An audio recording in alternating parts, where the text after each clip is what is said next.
One Sunday, my pastor told us to open up our Bibles to Psalms. I'm sitting there, brand new in my walk with Christ and my faith, and I didn't know where to find Psalms. Guy says next to me, Matt, it's right in the middle.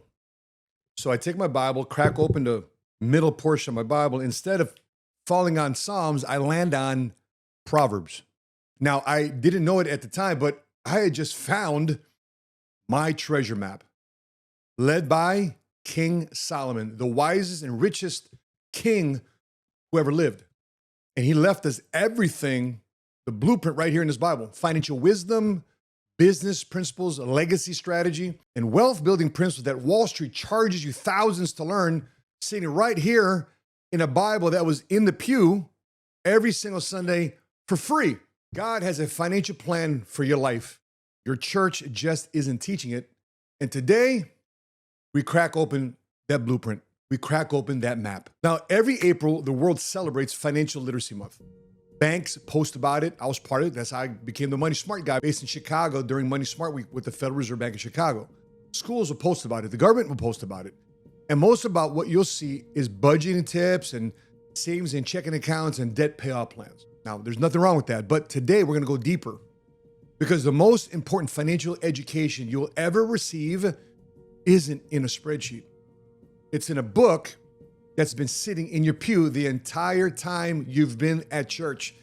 And let me tell you what's been happening in my life when I found that page, when I found that map, that blueprint. I was a single father, 3 kids, trying to get my life insurance business up off the ground and keep it sustainable all at the same time. And I was waking up every morning carrying the full weight of being a single father of 3 kids alone, while trying to build something from nothing.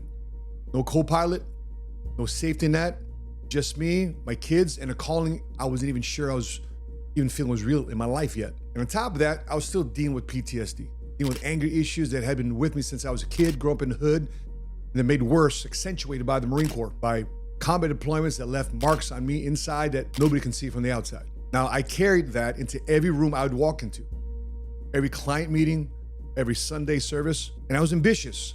I was entrepreneur. I was money motivated. I had a vision for my life, for my kids' lives that was bigger than where we came from. So I wanted out of Chicago. I wanted out of the hood I was in. I wanted to stop telling my kids, no, Dad ain't got it. And I love my church family. These were good people, people of faith, people I respected. But I remember sitting there financially struggling, grinding, having nothing to show for, carrying all this weight and feeling like the people who were supposed to pour into me were the ones actually holding me back, at least from a financial standpoint. And the question that kept rising up in my spirit sitting there was, why aren't you helping me support my dreams? I'm casting a vision, what I want to accomplish. You guys aren't even patting me on the back and saying, go, let's go help you. Why aren't you helping me support what I want to do in my life for a better life out of this neighborhood? Just be content, Matt. Content with what? Content with struggle? Content with my kids going without? Content with carrying war and poverty and single fatherhood all at the same time, and being told that wanting more for myself wasn't godly? That wasn't contentment.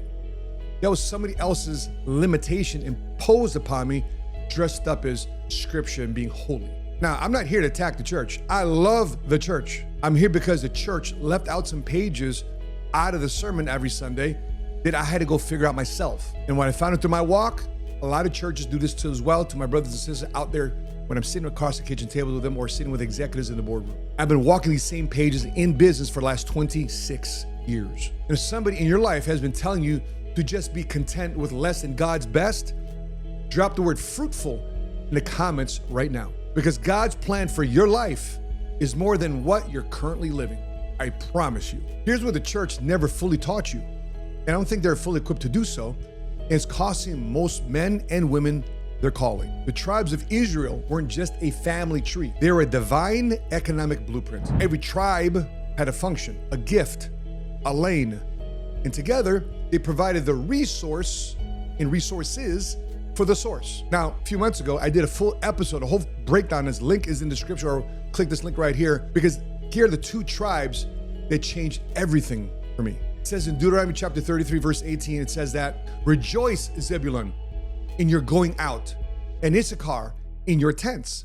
See, Zebulun went out into commerce, into trade, into the marketplace. Now, Issachar stayed in. in wisdom, in study, and in ministry.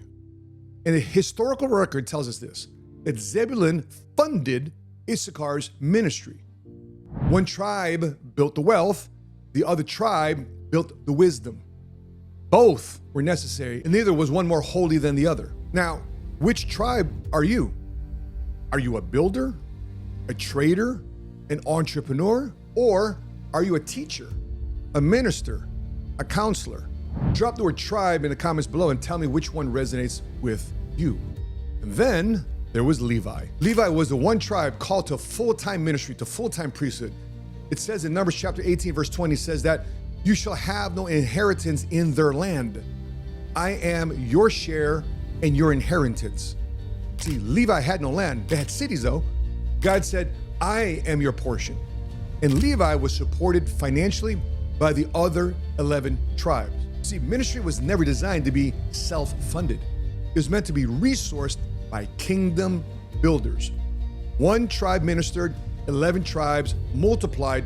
The kingdom needed both. So I'm sitting there in church, single father, 3 kids, PTSD, building from nothing, being told to just be content. What I now understand is this. I wasn't being called to be Levi. I was being called to be Zebulun, to sit across kitchen tables and boardrooms Monday through Saturday, building, producing, resourcing, networking, connecting, galvanizing relationships so that the ministry could keep going on Sundays. You see, my pulpit was never the choir loft. My pulpit was not the drama ministry. My pulpit was the kitchen table in front of families dealing with economic and personal financial issues. And God designed it that way. If you're called to be a king, a builder, a provider, a man who resources the kingdom, type king in the comments right now. Own your calling. So why doesn't the church just openly teach this? 3 gaps, in my opinion, 3 things left out of the sermon. They're costing good men their financial destiny. Now, you'll hear a tithing sermon multiple times a year, probably before every sermon. It's good for you to give, good for you to give. Give your 10%, honor God with your first fruits. And I believe that. I tithe, I give, that is a non-negotiable for me. But when is the last time your pastor stood at that same pulpit and taught you how to build wealth so you have more to give? That it's not just giving 10%, but what to do with the other 90% that you have left over.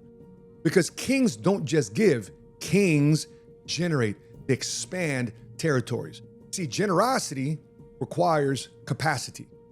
You cannot pour from an empty vessel. You can't give what you ain't got. That being said, type gap in the comments below if your church has never taught you how to build wealth, not just give your 10%. Put that in the comment section below. Gap. Somewhere along the way, the church decided that struggling financially was somehow more spiritual. That driving a beat-up car proved your faith. That saying no to your kids demonstrated trust in God. That's not humility. In my opinion, my experience, that is misapplied theology. It says in Proverbs chapter 13, verse 22, my favorite verse, a good man leaves an inheritance to his children's children. You cannot leave what you never built. And poverty is not a spiritual credential, it's a stewardship gap. And kings cannot fund the kingdom when they're broke. It says in Matthew 25, my favorite story in the Bible, that the master gave each servant resources. You know, this is the parable of the talents, right? Give each servant resources according to their ability. Again, according to their ability. And then he left. He expected them to operate in their gifts, in their ability, and multiply what they were given. Now, you know the story. The 2 servants who multiplied celebrated. Master said, great job, my faithful servants. But the one who buried his talent out of fear, rebuked, called wicked, called lazy, to leave the house, be fired. Now, if you've been playing financial defense your entire life, preserving, protecting, but never building, and calling it faith, that one of these days God will provide, bro, that is not faith. That is fear. That is fear with a Bible verse on top. 11 tribes didn't bury their assignments, they multiplied it. And it's time the church told you you were built to do the same. So what does God's financial plan actually say in his word? Now, I'm not giving you my opinion. I'm giving you the text. 2 pillars straight from scripture. It says in Proverbs chapter 27, verse 12, the prudent see danger and they take refuge. The simple keep going and they pay the penalty. They wing it. See, God's financial plan does not start with investment. It does not start with growth strategies or market timing. It starts with protection, because you cannot multiply what you haven't structured and secured first. And most men I sit across have income, but zero protection architecture in their finances. One medical event, one lawsuit, one market crash, one job layoff, one AI integration, and you're out. Everything that they've built over decades is exposed in a single season. Now, the prudent man sees that coming, and he builds a wall around what he's been given. The simple man finds out the hard way, because protection is not fear. Protection is wisdom. Think about this. The best warriors out there aren't there just with a sword. They're out there with a sword and a shield. And wisdom is where God's financial plan begins. Back again to Matthew 25. The master gave each servant resources according to their ability. He didn't tell them where to invest. He expected them to use their wisdom, use their experience, use their discipline and discernment to grow what they were given. Now, the two servants who multiplied, again, they were celebrated.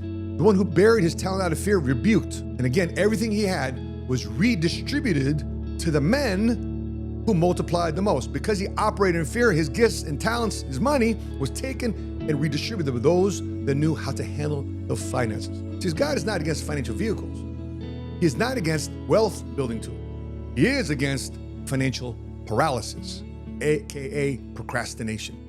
And here's a tool I use called the laser test, LSRT test. When I'm evaluating any financial vehicle for me to put my money into, I run through 4 questions. Number 1, L stands for liquidity. Can I get access to my money when I need it? S is safety. Is it relatively safe based on what's going on in the market? If I can lose everything, I don't put my money there. R, rate of return. Is it earning me a rate of return that's beating inflation? Last but not least, T stands for tax advantages. Can I remove the government out of my finances?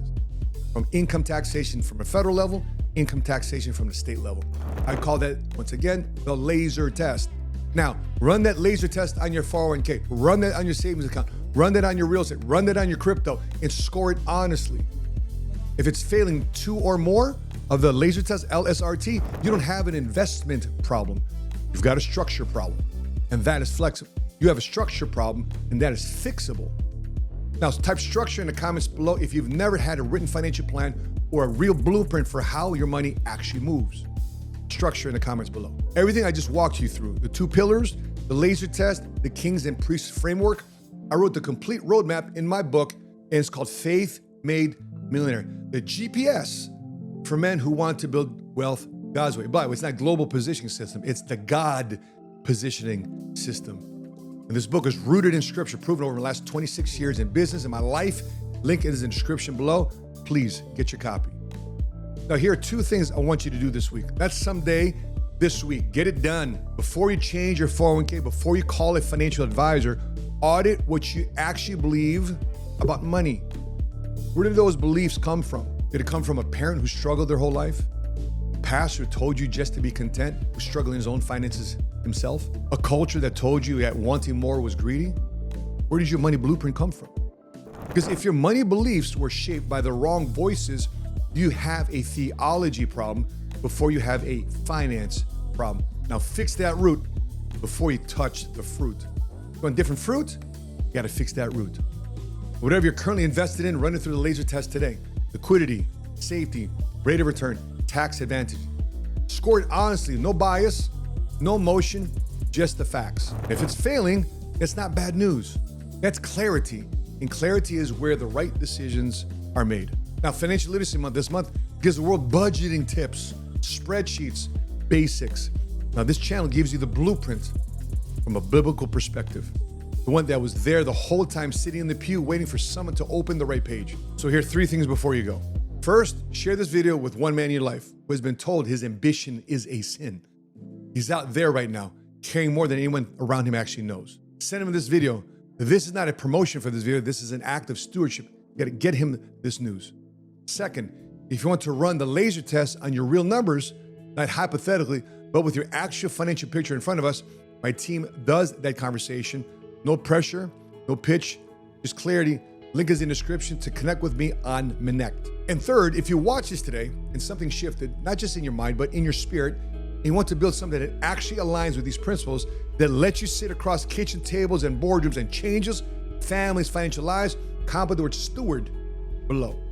That is a different conversation, and I want to have that specifically with you. Now, God has a financial plan for your life. It was there the whole time. We just had to open the right page. If you've gotten value from this video, in this episode, please hit like. If you hadn't already, hit subscribe and notifications to be alerted next time we upload our new episode. Meanwhile, please drop your biggest takeaways in the comment section below. Thanks for tuning in to April's Financial Literacy Month right here on the YouTube channel of the 7 Figure Squad. That being said, thanks for watching. God bless you. And until we meet again, continue to live smart, continue to love smart, and be money smart today.